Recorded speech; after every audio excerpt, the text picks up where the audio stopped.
तो चलिए आज हम हार्ट की बात करते हैं।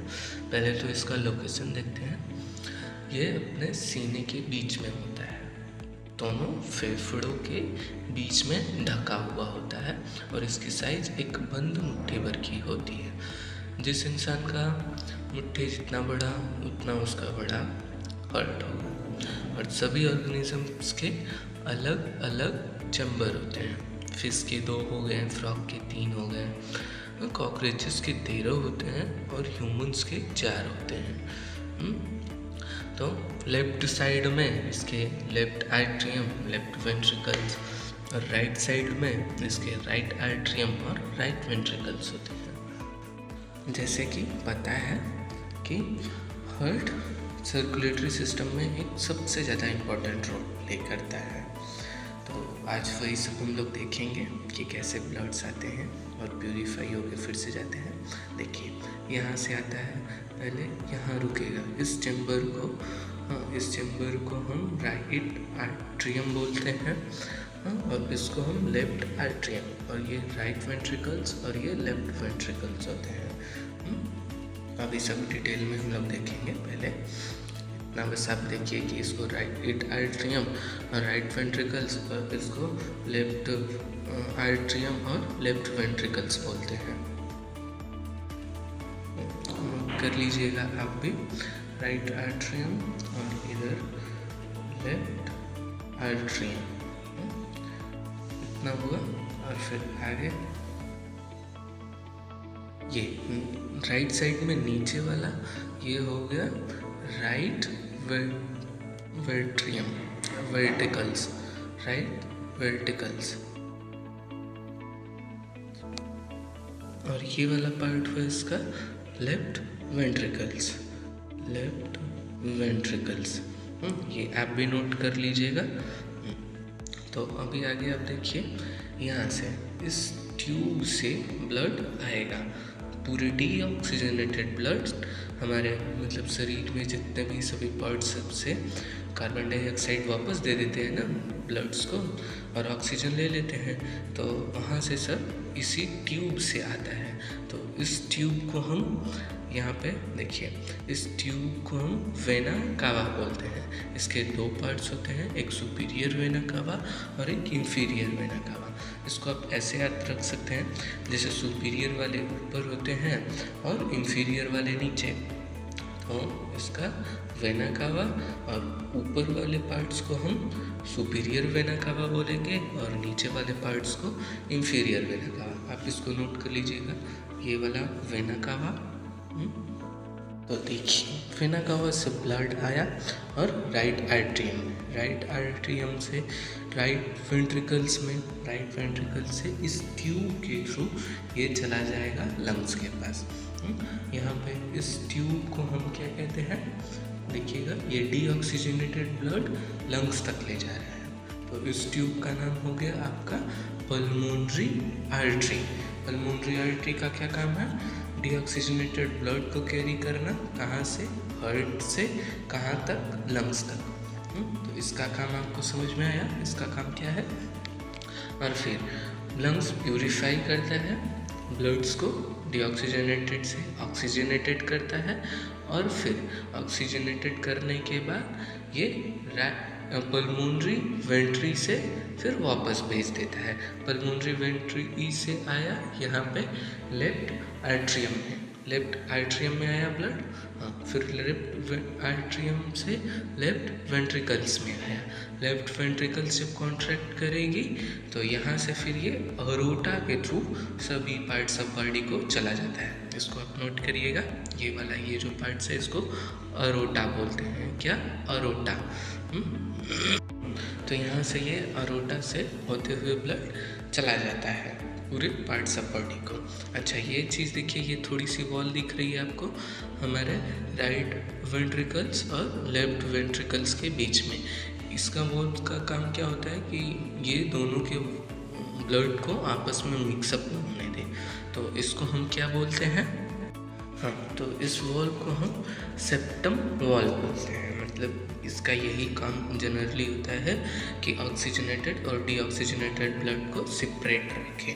हाँ, तो अब देखते हैं पूरा प्रोसेस। देखिए यहाँ वेना कावा से ब्लड आया, ये राइट आर्टरियम में रुकता है। फिर देखिए राइट आर्टरियम में तो ऐसे ही चला नहीं जाएगा, तो फिर राइट आर्टरियम जब कॉन्ट्रैक्ट होती है, क्या कॉन्ट्रैक्ट मतलब जब सिकुड़ती है तो दबाव होता है। और यहाँ पे इस राइट आर्टरियम से देखिए ये ब्लड आ रहा है ना। हाँ, ये जब वो राइट आर्टरियम सिकुड़ेगी या कॉन्ट्रैक्ट होगी तो उसका ब्लड राइट वेंट्रिकल्स में आएगा। पूरा ब्लड राइट वेंट्रिकल्स में आ गया। हाँ, और राइट आर्टरियम और राइट वेंट्रिकल्स के बीच में एक वॉल्व्स होता है। हाँ, इस वॉल्व का काम ये होता है कि ब्लड को एक सिंगल डायरेक्शन में फ्लो कराना, नहीं तो फिर से यहाँ पे जब ये वेंट्रिकल सिकुड़ती तो फिर से ब्लड आर्टरियम में चला जाता है। तो ऐसा होने से रोकने के लिए एक वॉल्व लगा होता है, इसको हम ट्राइकॉस्पिड वॉल्व बोलेंगे। क्या बोलेंगे? Tricuspid valve. इसको नोट कर लीजिएगा। फिर देखिए यहाँ से जब ब्लड इसमें आ गया राइट वेंट्रिकल्स में, अब राइट वेंट्रिकल्स जब कॉन्ट्रैक्ट करेगा, मतलब जब यहाँ पे ये सिकुड़ेगा तो ये जो है अपना ब्लड, फिर ब्लड निकल के पल्मोनरी आर्टरी में जाए। कहाँ जाए? पल्मोनरी आर्टरी में जाएगा। पल्मोनरी आर्टरी से देखिए, पल्मोनरी आर्टरी से जाएगा, कहाँ पे जाएगा? अभी हमने फंक्शन इसका बताया था कि ये ब्लड कहाँ लेके जाता है, ये लेके जाएगा हमारा लंग्स के पास। तो फिर लंग्स के पास जैसे ही लेके जाएगा, ये लंग्स उसको प्यूरीफाई करेगा। प्यूरीफाई करने के बाद ऑक्सीजनेटेड ब्लड हमारा पल्मोनरी वेंट्री से आता है। पल्मोनरी वेंट्री से पहले कहाँ ब्लड आएगा? ये लेफ्ट आर्टरी में। देखिए यहाँ पे ऑक्सीजनेटेड ब्लड है ना, तो उसको आप नोट कर लीजिएगा। ऑक्सीजनेटेड ब्लड फ्रॉम कहाँ? फ्रॉम लंग्स से आ रहा है। हाँ, और इधर का ये वाला राइट साइड में, तो राइट साइड वाला नोट कर लीजिएगा। उसको क्या करिएगा नोट कि डीऑक्सीजनेटेड ब्लड फ्रॉम बॉडी। क्या? Deoxygenated blood from body. ठीक है, इतना नोट करिए पहले। ये हो गया फ्रॉम बॉडी। ठीक है, इतना हो गया। तो अभी तो ये लेफ्ट आर्टरियम में ब्लड आया, कहाँ से? लंग्स से ऑक्सीजनेटेड ब्लड आ गया। हाँ, तो लेफ्ट आर्टरियम फिर जब कॉन्ट्रैक्ट करेगी, क्या करेगी? कॉन्ट्रैक्ट करेगी, तो हमारा लेफ्ट आर्टरियम से ब्लड, अब देखिएगा यहाँ से ये फ्लो करेगा। यहाँ पे भी एक वॉल्व होती है, जैसे इन दोनों के बीच वॉल्व हुई थी ना, राइट आर्टरियम और राइट वेंट्रिकल्स के, तो यहाँ पे भी एक वॉल्व होती है। उसको हम क्या बोलते हैं? इसको नोट करिएगा, इसको हम माइट्रल वॉल्व्स बोलेंगे। ये वॉल्व वही सेम काम इसका भी होता है कि फिर लेफ्ट वेंट्रिकल्स पर लेफ्ट आर्टरियम में ब्लड ना चला जाए, वही ये रोकता है। फिर यहाँ पे लेफ्ट वेंट्रिकल्स में जब आ गया ब्लड आपका पूरा, फिर अब देखिए, अब यहाँ पे फिर जो वेंट्रिकल्स क्या करेगी? कॉन्ट्रैक्ट करेगी। तो कॉन्ट्रैक्ट करने के बाद ये अरोटा के थ्रू, अब यहाँ पे ये अरोटा के थ्रू पूरे बॉडी में जाएगा। देखिएगा, अभी आपको दिखाता हूँ कि यहाँ से ये जो ब्लड आया लेफ्ट वेंट्रिकल्स में, अब यहाँ पे जब लेफ्ट वेंट्रिकल कॉन्ट्रैक्ट होगी तो ये अरोटा के थ्रू चला जाएगा। कहाँ चला जाएगा? अरोटा के थ्रू सभी पार्ट्स ऑफ बॉडी को जाएगा। तो हम लोग एक चीज़ स्किप किए थे, क्या? कि राइट आर्टरियम और राइट वेंट्रिकल और पल्मोनरी आर्टरी के बीच एक वॉल्व होता है। जो पल्मोनरी आर्टरी के बीच वॉल्व होता है उसको पल्मोनरी वॉल्व्स बोलते हैं। क्या बोलते हैं? Pulmonary valves. नोट कर लीजिएगा। और यहाँ पे सीन वैसे ही लेफ्ट वेंट्रिकल्स और एरोटा के बीच एक वॉल्व होगा जो यहाँ के ब्लड सर्कुलेशन को मेंटेन करेगा एक डायरेक्शन में। तो इसको क्या बोलते हैं?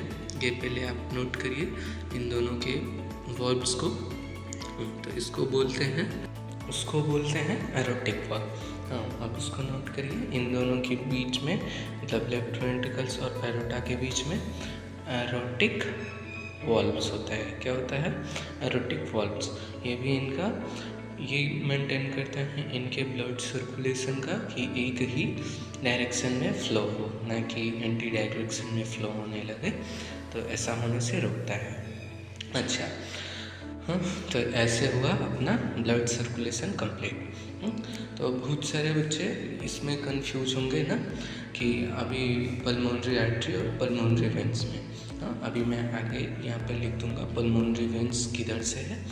यहाँ पे उतना डिटेल्स में नहीं ग्राफिक्स आ पाया है, तो उसके लिए भाई सॉरी।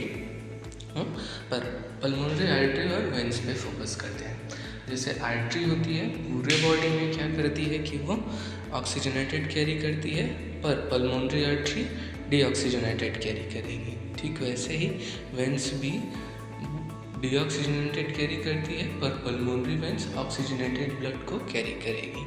ठीक है, तो सिंपल सा ब्लड सर्कुलेशन कुछ हम ऐसे देखते हैं, जैसे कि आप हो कहीं गए घूमने घामने, बाहर से खेल वेल के पूरा गंदगी लेके आए, तो ब्लड भी वही गंदगी लेके आ रहा है, क्या कार्बन डाइऑक्साइड को लेके आ रहा है। फिर राइट आर्टरियम से होते हुए राइट वेंट्रिकल, फिर पल्मोनरी आर्ट से जाके फिर चला गया बाथरूम में, मतलब लंग्स के पास। क्या करने? वहाँ पे ये नहाने धोने चला गया, तो नहाने धोने गया, फिर वहाँ से साफ़ सुथरा होके आता है। साफ़ सुथरा होके आता है मतलब ऑक्सीजन लेके आता है, और फिर ऑक्सीजन लेके आया तो फिर यहाँ से राइट आर्टरियम में आएगा। राइट आर्टरियम पल्मोनरी वेंस, इसको नोट कर लीजिए, लिख दिया मैं पल्मोनरी वेंस। पल्मोनरी वेंस के थ्रू आता है right atrium, left atrium, left atrium से लेफ्ट वेंट्रिकल, और फिर आयोटा के थ्रू चला जाता है पूरे पार्ट्स ऑफ बॉडी में। तो कुछ ऐसे ही था अपना ब्लड सर्कुलेशन।